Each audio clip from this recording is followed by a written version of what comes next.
Good morning, students. This is your English class. Now we are studying chapter 13 in your English grammar book, that is about the topic the use of tenses.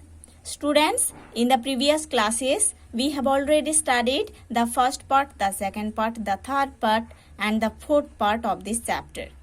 Today in this class we are going to study the fifth part of this chapter. So students, let's open page number 70 in your English grammar book. Now start read from here. The past continuous is used. Means हम past continuous tense को कैसे use करते हैं उसके बारे में अभी पढ़ना है. For an action continuing at some time in the past. हम पास्ट कंटिन्यूस टेंस को यूज करते हैं ऐसे एक एक्शन या ऐसे एक वर्क के लिए जो एक्शन और वर्क पास्ट टाइम में कुछ टाइम के लिए चल रहा था.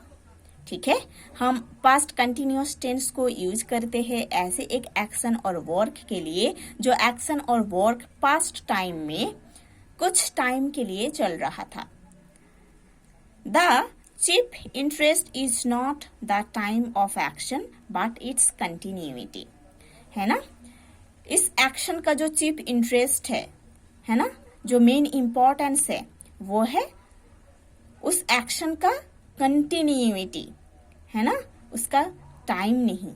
ठीक है, इस टेंस का जो एक्शन है उसका जो मेन इम्पोर्टेंस है वो उसका टाइम नहीं, उसका मेन इम्पोर्टेंस है उसका कंटिन्यूटी, उस एक्शन का कंटिन्यूटी. ठीक है.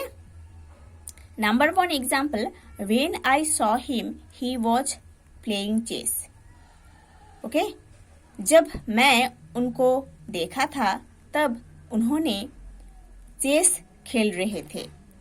ठीक है, ये जो नेक्स्ट सेंटेंस है ही वॉज प्लेइंग चेस, ये सेंटेंस पास्ट कंटिन्यूअस टेंस में दिया गया है ना.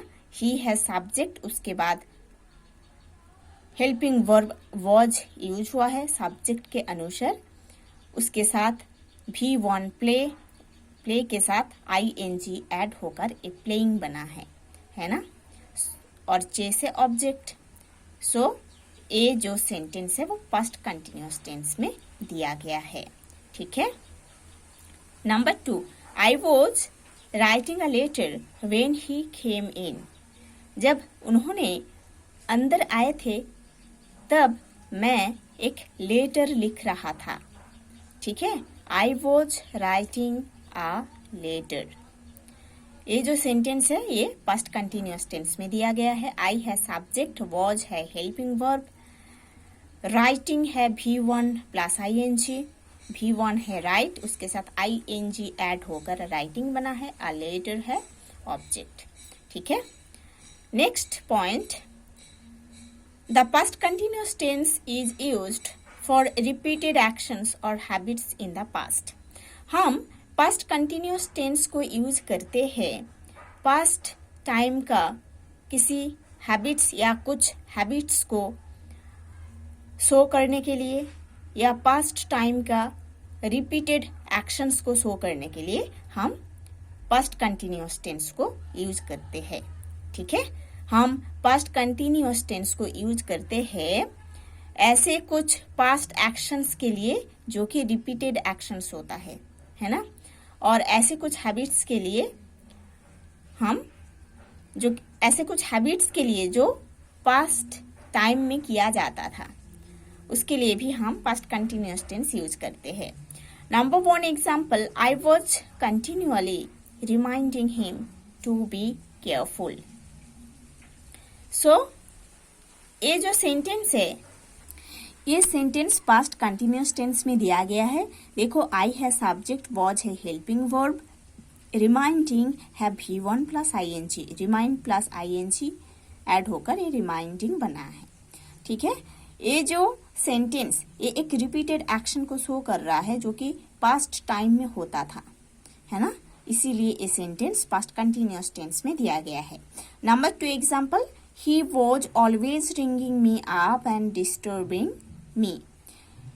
ये सेंटेंस भी पास्ट कंटिन्यूअस टेंस में दिया गया है। ही है सब्जेक्ट, वॉज है हेल्पिंग वर्ब, रिंगिंग, ये जो रिंगिंग है ना, रिंग है V1, उसके साथ ing ऐड होकर रिंगिंग बना है। डिस्टर्बिंग, ऑल्सो डिस्टर्ब V1, उसके साथ ing ऐड होकर डिस्टर्बिंग बना है। सो ये जो फॉर्मेट है पास्ट कंटिन्यूअस टेंस में दिया गया है, सेंटेंस फॉर्मेट। और ये जो सेंटेंस है, ये सेंटेंस पास्ट टाइम का एक हैबिट को शो कर रहे हैं, इसीलिए ये सेंटेंस पास्ट कंटिन्यूअस टेंस में दिया गया है। Now see page number 71 in your English grammar book and start read from the top of the page. Point to remember, कुछ पॉइंट हमको हमेशा याद रखना चाहिए। Past continuous is used for an action began and continuing in the past. हम past continuous tense को use करते हैं ऐसे एक एक्शन और वर्क के लिए जो एक्शन और वर्क पास्ट टाइम में स्टार्ट हुआ था और पास्ट टाइम में कुछ टाइम के लिए वो एक्शन और वर्क चल रहा था, है ना। इसको शो करने के लिए हम पास्ट कंटिन्यूअस यूज करते हैं। अगेन आई एम टेलिंग, हम पास्ट कंटिन्यूअस टेंस को यूज करते हैं पास्ट टाइम में ऐसे एक एक्शन या वर्क को शो करने के लिए जो एक्शन पास्ट टाइम में स्टार्ट हुआ था, पास्ट टाइम में कुछ टाइम लेकर वो एक्शन चल रहा था, उसके लिए हम पास्ट कंटिन्यूअस टेंस यूज करते हैं। पास्ट इंडेफिनाइट या past simple is used for an action completed in the past.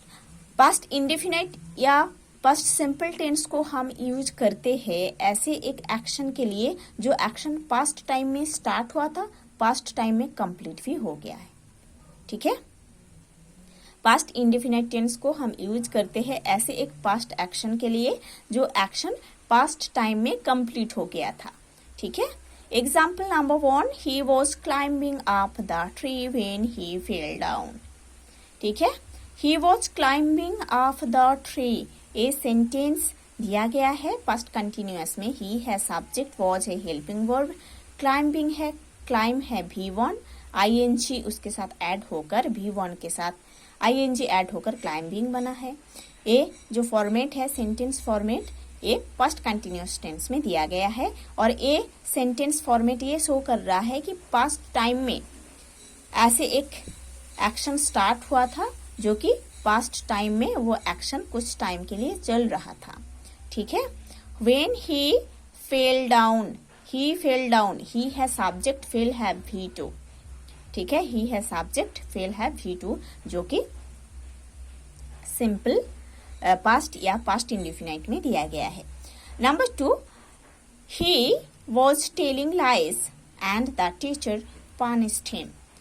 देखो जो पहला सेंटेंस है ही वॉज टेलिंग लाइज, ये पास्ट कंटिन्यूअस टेंस में दिया गया है। ही है सब्जेक्ट, वॉज है हेल्पिंग वर्ब, टेलिंग, टेल है V1, ing ऐड होकर टेलिंग बना है, V1 के साथ ing ऐड होकर टेलिंग बना है। लाइज है ऑब्जेक्ट। सो ये sentence format past continuous tense में दिया गया है जो कि ऐसे एक एक्शन को शो कर रहे हैं जो एक्शन पास्ट टाइम में स्टार्ट हुआ था, चल भी रहा था कुछ टाइम के लिए।